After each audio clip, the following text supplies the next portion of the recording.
Hello dear student, स्वागत है आप सभी का एयर केमिस्ट्री क्लासेस में। और आज का जो टॉपिक है अपने वीडियो का वो है subject selection for class 11 for 2021।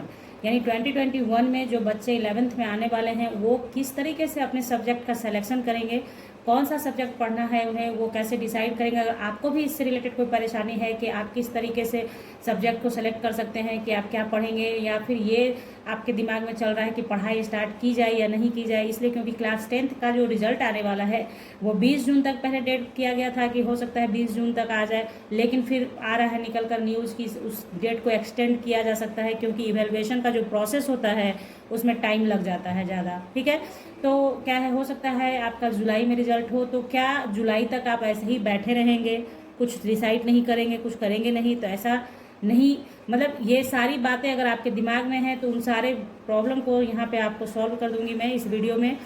कोशिश पूरी करूंगी कि सॉल्व हो जाए। आप वीडियो को पूरी देखें और समझें इस बात को कि क्या यहाँ पे समझाया जा रहा है। तो चलिए इन्हीं शब्दों के साथ आप सबका एक बार फिर से स्वागत। चलिए स्टार्ट करते हैं अपना वीडियो। तो देखिए, सब्जेक्ट सिलेक्शन क्लास 11th का करना है हम लोगों को, तो मेनली 3 सब्जेक्ट पे हम लोग बात करते हैं। क्या? एक होता है हमारा साइंस, है ना, एक साइंस, और दूसरा आर्ट्स, और तीसरा कॉमर्स।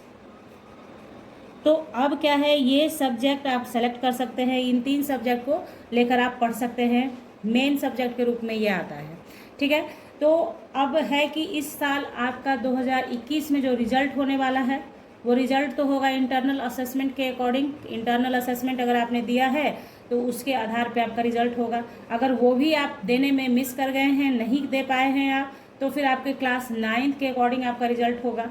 ओवरऑल बात यह है कि रिजल्ट एवरेज ही होगा, ये तय है। ये बहुत सारे न्यूज़ को आप देख रहे हैं, बहुत सारे चीज़ समझते हैं, ये आप खुद कॉमन सेंस से भी समझ सकते हैं, आप अपना सेल्फ असेसमेंट से भी समझ सकते हैं कि आखिर रिजल्ट कैसे होगा। इंटरनल असेसमेंट प्री बोर्ड आपने दिया है, प्री बोर्ड में जो भी कुछ आपने लिखा है, जैसा भी कुछ लिखा है, जैसा भी किया है, अकॉर्डिंग टू दैट आपके लिए रिजल्ट तैयार कर दिया जाएगा। ठीक है, तो देखिए पहले क्या होता था, आप एग्ज़ाम देते थे तो एग्ज़ाम में जो मार्क्स आता था आपका, है ना, जो रिटन एग्ज़ाम देते थे आप, उसमें मार्क्स आता था, तो हर सब्जेक्ट का मार्क्स होता था। जैसे आपका साइंस में है फिजिक्स, केमिस्ट्री एंड मैथ, और एक आप बायो भी रख सकते हैं क्योंकि अब कुछ लोग मैथ से पढ़ते हैं, कुछ बायो से पढ़ते हैं। तो मान लीजिए कि ये 3-4 सब्जेक्ट का एग्ज़ाम आप दिए, उसके बाद आप सोशल स्टडी का एग्ज़ाम देते थे जिसमें हिस्ट्री आता था, सिविक्स है और ज्योग्राफी है ना। तो कहने का अर्थ है कि ये सारे सब्जेक्ट का रिटन टेस्ट आप देते थे, आपका रिजल्ट आउट होता था, तो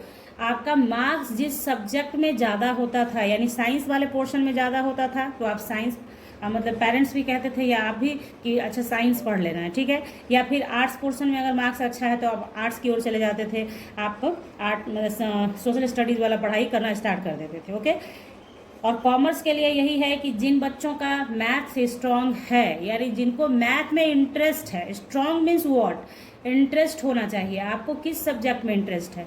तो सबसे पहली बात कि ये बातें इसलिए बताई जा रही हैं कि अकॉर्डिंग टू दिस भी आप लोग पढ़ाई करते थे कि जिसमें अच्छा मार्क्स आया, तो कॉलेज में जब आप एडमिशन लेने जाते थे, +2 में एडमिशन लेने जाते हैं, तो उस टाइम भी आपको फैकल्टी दिया जाता है साइंस आर्ट्स किस तरीके से, on the basis of your marks.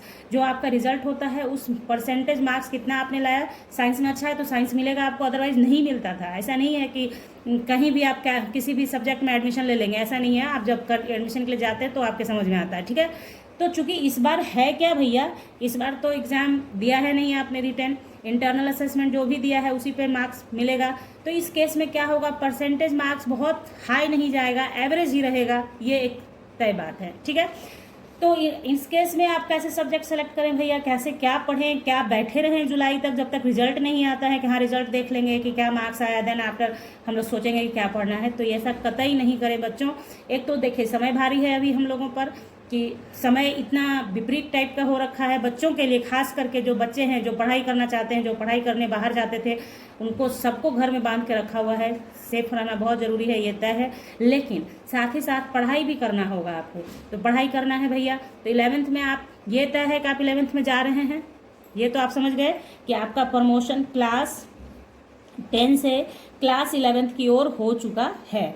अब आप सब्जेक्ट सेलेक्ट करेंगे। कैसे सब्जेक्ट सेलेक्ट करेंगे? आप अपने बारे में सोचिए, आप अपना इंटरनल असेसमेंट खुद से कीजिए कि आपको किस सब्जेक्ट में इंटरेस्ट है, यानी आप किस सब्जेक्ट को इंटरेस्ट के साथ पढ़ते हैं, मतलब जिसको पढ़ने के लिए आपको फोर्स नहीं किया जाए, जिसको पढ़ने में आपका खुद का इंटरेस्ट हो।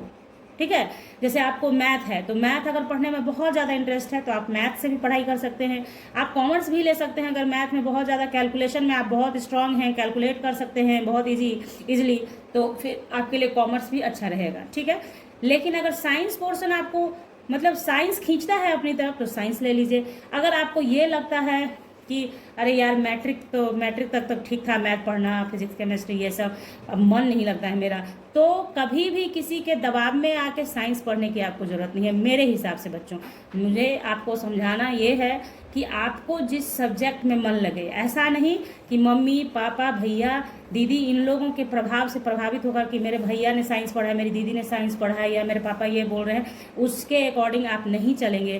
क्योंकि मेहनत तो आप ही को करनी होगी, मेहनत आप ही को करना होता है। और आपका जिस सब्जेक्ट में रुझान नहीं है, आप जिस सब्जेक्ट को पढ़ना नहीं चाहते हैं अच्छे से, तो फिर वो आपके लिए बोरिंग हो जाता है और फिर आपके लिए मतलब उसको कवर करना मुश्किल हो जाता है। ठीक है, तो इंटरेस्ट ही नहीं रहेगा तो क्या कवर करेंगे?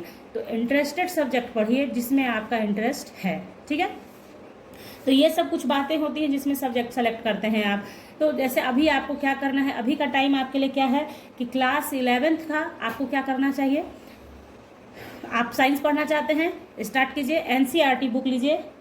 अभी आपको कुछ नहीं करना है, एनसीईआरटी बुक लीजिए और उसका चैप्टर 1, चूँकि चैप्टर 1 हमेशा किसी भी बुक का चैप्टर 1 जो होता है ना बच्चों, वो एक तरह से आप समझिए कि रिवीजन वर्क होता है। जैसे क्लास 10th में जो कुछ भी आपने पढ़ रखा है चैप्टर 1 में, वही सारा कुछ उठा के दिया रहता है ताकि बच्चों को आसान लगे पढ़ने में, बच्चे इंटरेस्ट लेके उसे पढ़ें क्योंकि उनको नॉलेज भी होता है उस सब्जेक्ट का। ठीक है, तो जो भी हो आप एनसीईआरटी बुक जरूर पढ़ें। एनसीईआरटी बुक का एकदम थॉरो आपको बढ़िया से मतलब रीड करना है। एनसीईआरटी बुक को अच्छे से रीड कीजिए। ठीक है, इसके एक एक एक्सरसाइज को बनाइए, एक्सरसाइज को पूरी तरह से बनाना है, फुल डन करना है आपको। ठीक है, मतलब पढ़ लीजिए और उसमें बीच बीच में टेक्स्ट रहता है उसको बनाइए। उसके बाद एक्सरसाइज का एक भी क्वेश्चन नहीं छोड़ना होगा आपको, एक बनाना है आपको। ठीक है, तो उससे आपका क्या होगा, 11th में बेस मजबूत हो जाएगा, फिर 12th में आपको बहुत टफ नहीं लगेगा, बहुत आसान लगेगा।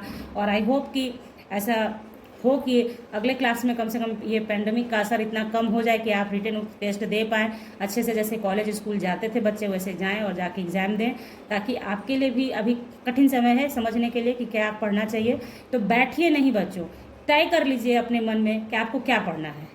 ठीक है, आपको क्या पढ़ना है ये तय करना आपका राइट है, आपका अधिकार है, आप उसे समझिए और शुरू कर दीजिए पढ़ना। जो भी सब्जेक्ट आप सेलेक्ट करते हैं उस सब्जेक्ट का एनसीईआरटी बुक उठाइए, खरीदिए नहीं है तो, और उसके बाद शुरू हो जाइए, पढ़ना शुरू कर दीजिए। और अभी तो आप जान ही रहे हैं सोशल या जो मीडिया है, ऑनलाइन क्लासेज है, इस पे आपको बहुत सारी सुविधाएं हैं कि ऑनलाइन क्लासेज आप कर सकते हैं। मान लीजिए यूट्यूब पे आप किसी टीचर को फॉलो करना चाहते हैं, उनको फॉलो कर लीजिए।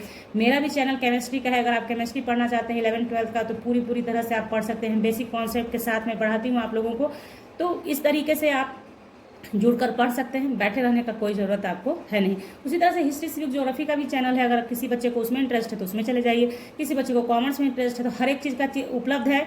आप ऑनलाइन क्लासेस करना चाहते हैं, सब चीज़ उपलब्ध है, आप अच्छे से पढ़ाई कर सकते हैं बिना रोक टोक के। बात आ गई समझ में?